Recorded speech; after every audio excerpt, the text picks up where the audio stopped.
Okay, today we're starting this video in the middle of the day.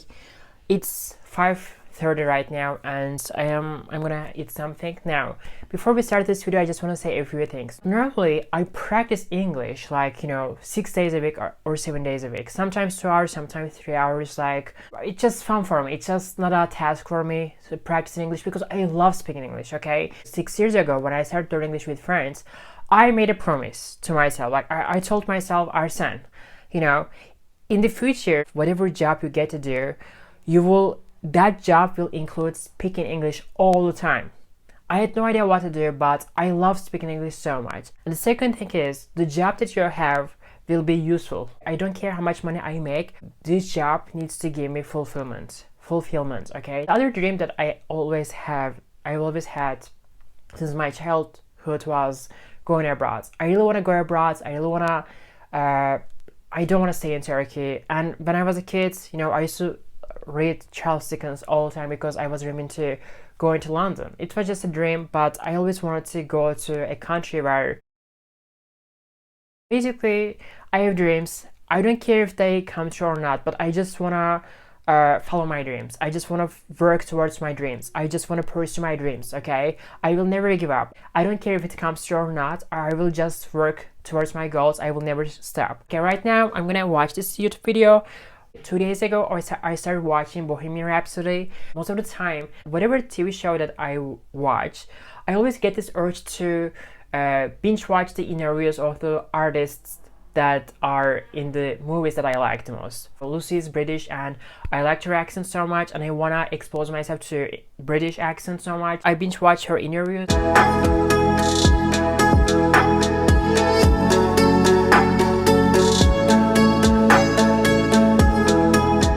Again, like for me personally, it's seeking opportunities to just be kind of quiet and somewhat reclusive.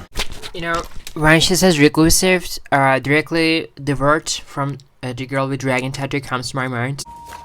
I'm not a recluse. In places, and I think this job kind of prevents that from happening. For instance, when she says prevents, I have a rule, and my rule prevents me from doing that. My rule prevents me from answering to that. My rule prevents me from giving an answer to that, or something like that. I remember this expression prevent, this word from the from the talk show where Margot Robbie was saying that prevent, and that was the time that I learned the meaning of prevent, like maybe 4 years ago when I was practicing with talk shows. I have a rule, and my rule I kind of have a rule too. My rule prevents me from having an answer to that. So I think as I grow up and grow. For instance, where did you guys grow up? Monica from Friends. So, where did you guys grow up? Brooklyn Heights. Cleveland. Okay, guys. Right now it's almost 6 p.m. Now I'm gonna practice obviously with normal people. Okay, I just want to say something. When I was practicing with normal people, which I still been practicing with normal people, thank God I decided to practice with normal people. The reason why I am so happy that I made the decision to practice with normal people is because, God, I came across so many Irish expressions in normal people. If you ever go to Ireland, make sure that you watch normal people. There are so many Irish expressions in normal people. I was like, what the fuck? What the fuck they're talking? What are those words? Well, I think actually the real question is what she's done to Waldron. Hiding in his locker there. Come on, spit it out. You shifted her. No. I think the real question is what she's done to Waldron. I think the real question is what she's done to Waldron.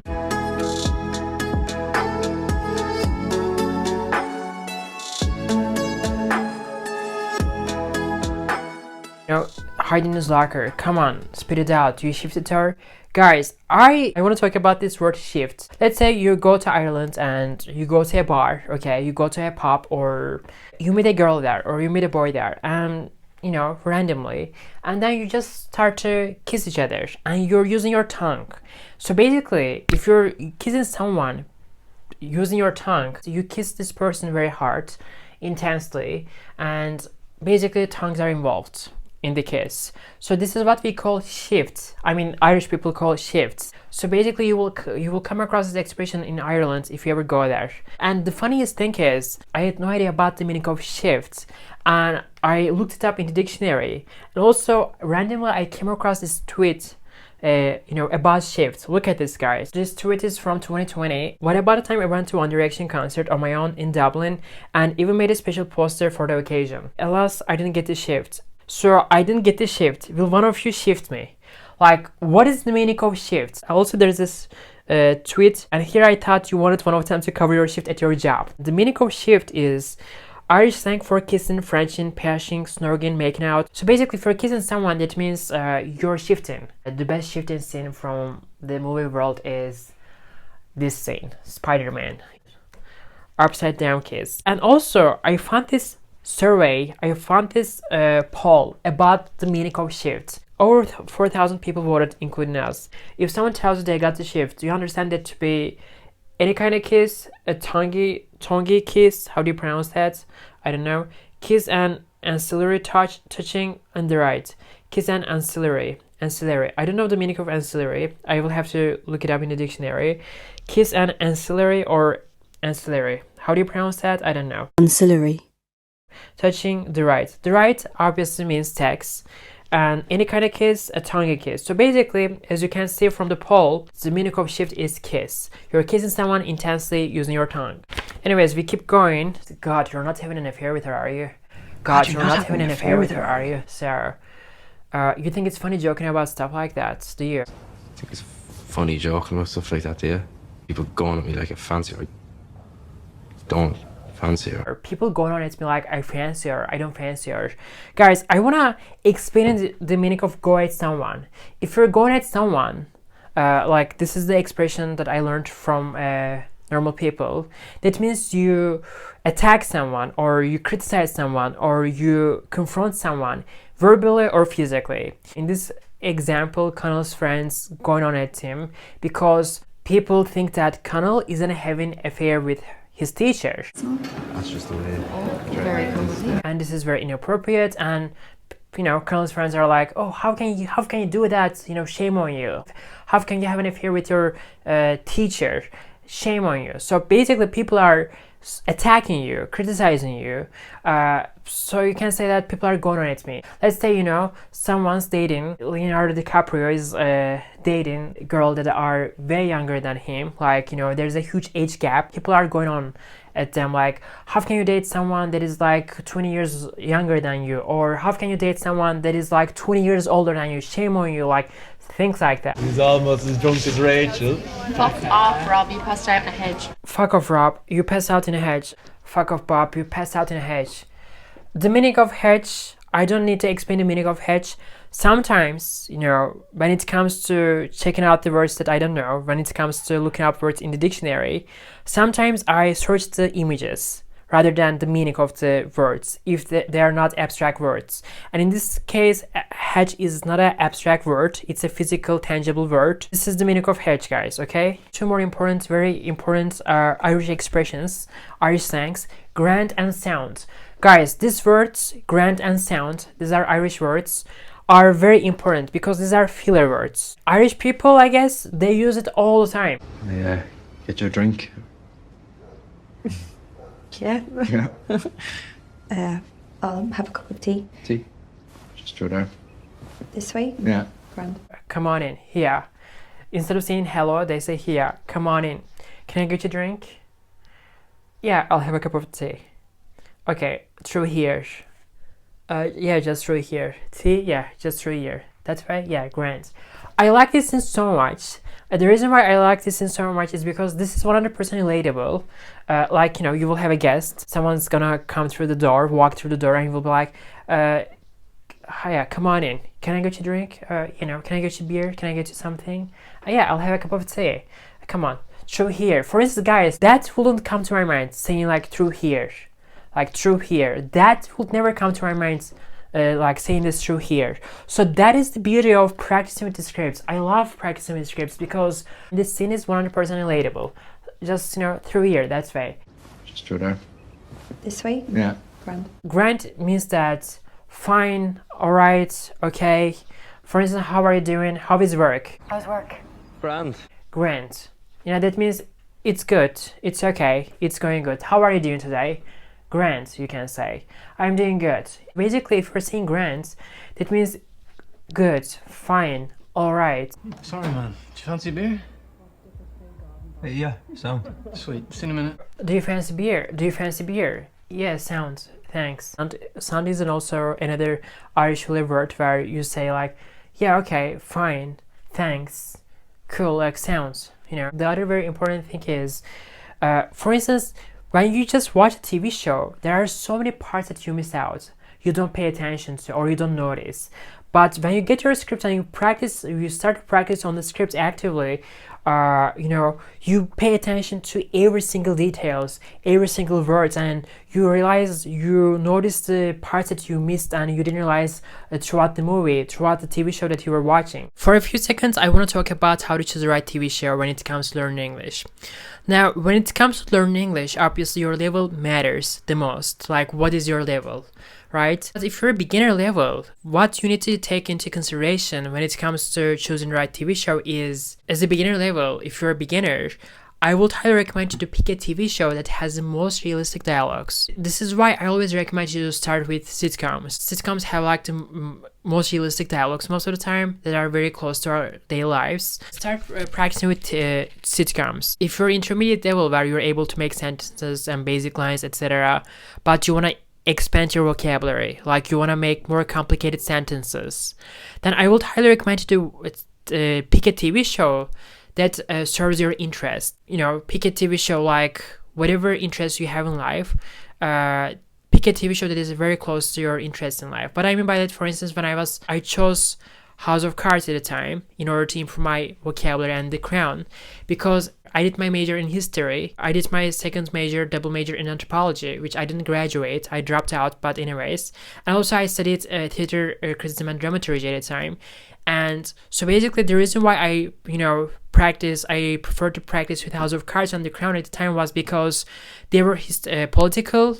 There were so many political terms in House of Cards and The Crown, and also there were so many words that were related to social issues, social problems, media, business in House of Cards and The Crown. So those TV shows helped me to not improve my speaking skill in the most efficient way, obviously, but they helped me to expand my vocabulary in a very drastic way. So this is why I practice with those TV shows. So what is your interest in life? Whatever interest you have in life, just make sure that you choose a TV show that are very close to your interest in life. Other thing I did at the time was practicing with YouTubers, and also practicing with YouTubers will help you to improve your speaking skill. Practicing with YouTubers will get you to that level where you start to make sentences like native speakers, the way native speakers make the sentences. Okay guys, now I'm gonna watch Bohemian Rhapsody while I'm having my dinner.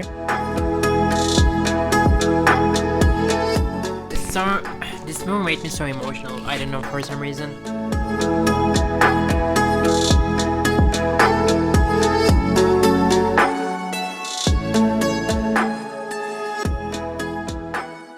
Guys, I will do shadowing right now.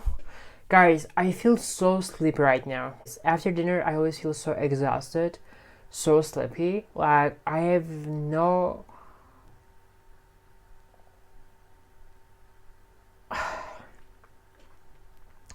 Like, I don't have any...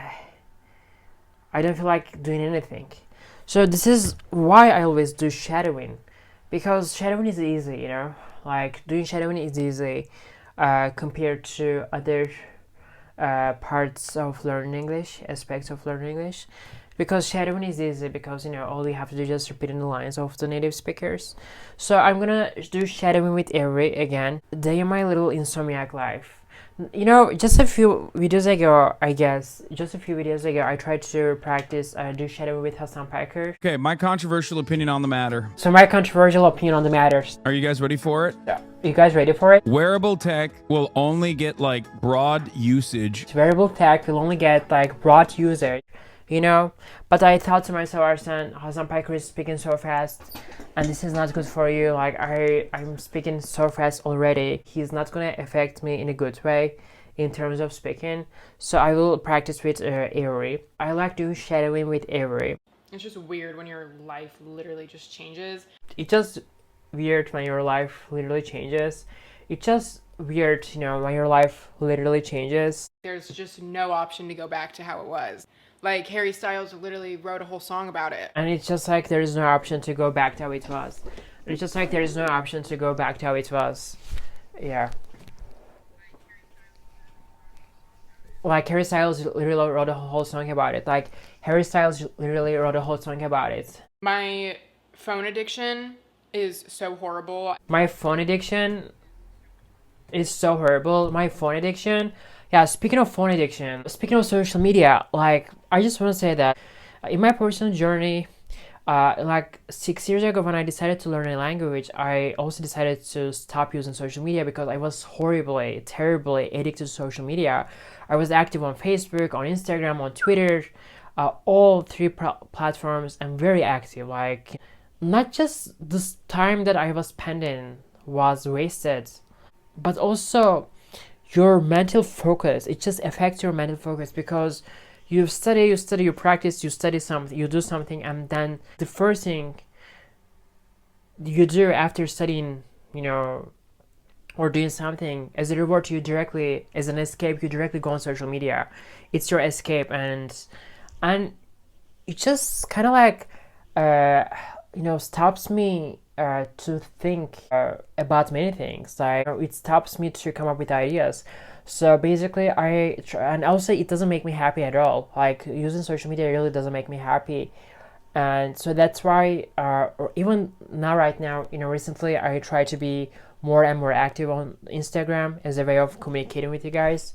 But I just want to say that I don't spend time at all on Instagram. Like, I just, you know, prepare my post. Like, if I'm gonna you know, share a story or share a picture or share a reel, I just prepare it, okay, and just post it and then directly turn it off. So, but for YouTube, I can stay on YouTube for many hours, but it doesn't make me addicted, or it doesn't make me feel bad. If I didn't stop using social media at the time, for me, you know, in my personal experience, I wouldn't be able to learn English. I will have failed to learn English because I wouldn't have come up with this script method or these methods. I will fail to fully focus on the things that I want to achieve or the things that I want to pursue in my life. Anyways, let's keep practicing. I don't even know why, because my phone stresses me out too. My phone stresses me out the most. It's like, I try to distract myself from what I'm stressed about by being on my phone, and then I get even more stressed because everything on my phone stresses me out. So I'm like, why am I doing that? What the fuck is this at? My phone stresses me out too, you know. My phone stresses me out the most because my phone stresses me out too, you know. My phone stresses me out the most. I try to distract myself from what I'm stressed about by being on my phone. And I get even more stressed because everything on my phone stresses me out. Then I get even more stressed because everything on my phone stresses me out. So, like, why am I doing that?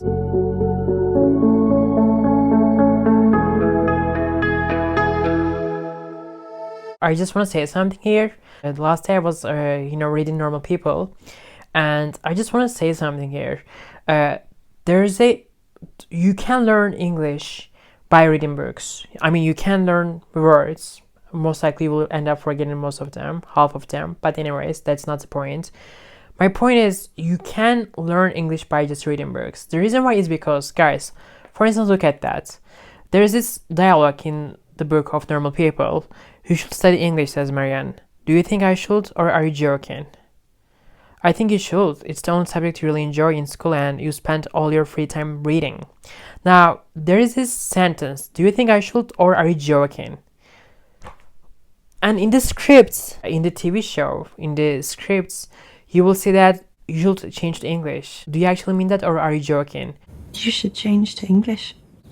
Do you actually mean that, or are you joking? Do you actually mean that, or are you joking? In the book it says, do you think I should, or are you joking? In the dialogue, in the scripts, you know, in the TV show, he says, do you actually mean that, or are you joking? Now, do you actually mean that, or are you joking is way more suitable. It's more realistic rather than saying like, do you think I should, or are you joking? My point is, and even though Normal People, the writer of Normal People, Sally Rooney, she's very good at writing dialogues. Dialogues in books will never be so realistic or so close to the way that we speak in our daily lives. Always keep this in mind. This is why I always find it so important to practice with the subtitles, the scripts of the TV shows and movies, because when you do that, you are so close to daily talk. You get so closer the way that we speak in our daily life. In books, we don't speak in a way that characters speak in the books. We speak in the way that characters speak in TV shows, and movies. Obviously, not every movie. Like, we don't speak in a way that characters speak in The Crown or in Harry Potter or in Game of Thrones or in Inception or something. So basically, this is why trying to learn English by reading books will not get you to that fluency level.